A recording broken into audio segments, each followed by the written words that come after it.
Hi, Elaine Harvey here from Lullababy SOS, and I help parents with all things babies and toddler with a special focus on sleep. And I'm here to answer your sleep questions each week on the Facebook page. Now, I'm going to answer about 5 questions today, but I'm going to do them in separate posts. And the reason I'm going to do that is so that they're much easier to find later on down the track. So I'm going to start out with Lauren Stabe's question, and she said, I would love to hear about switching from feeding to sleep to the feed, play, sleep method, as this is something that she's been struggling with her first one and wants to introduce it quite early with her second one. So Lauren, thanks for your question, and I know that this is a question that gets asked a lot from many parents, because many parents fall into the feed to sleep associations, and they find it quite difficult to get out of that.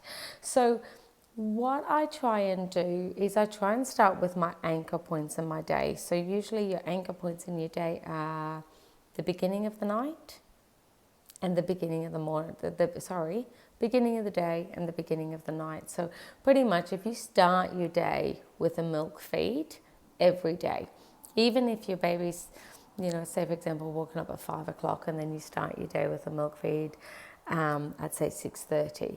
Well, then you're automatically going to put yourself onto that feed, play, sleep routine, okay? Initially, you might find it difficult not to give your baby a feed before their nap. But if you treat that feed before the nap as a snack rather than a feed, and treat the feed at the wake up as a proper feed. So kind of like when we get up and we have our breakfast and then we might have a coffee and a banana bread at 9 o'clock. You don't count that as a meal, you count that as a snack. So in the same sense that what I would do with parents who are on that feed to sleep association, that I would swap them over and go, okay, we're going to feed you on wake up, and we'll offer both breasts. And then about 30 minutes before putting your baby down for a nap, depending on their age, but the younger they are, the closer to the nap you would do it.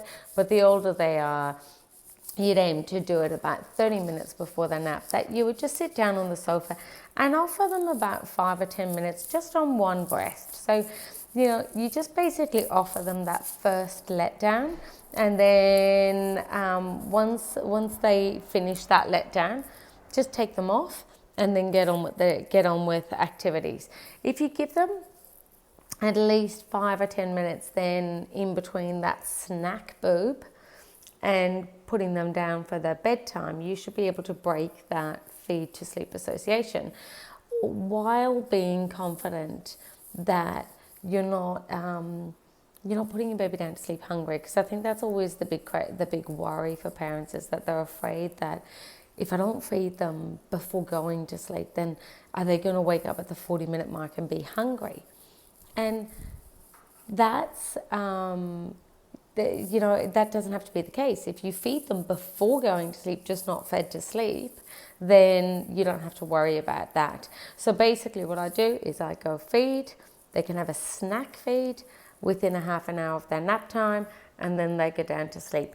At the end of the day, I tend to try and as the day goes on, they will continue to kind of feed upon wake up, have a snack if need be outside of that feed time that I don't count as a feed. And then as you get to the end of the day, I give them a feed before their bath. So I'll bring them into the bedroom, give them a feed, then I'll do bath, then I'll bring them out, get them dressed, then I'll do a top-up feed before I put them down to sleep. So Lauren, I hope that helps, and I will see you here soon for my next video.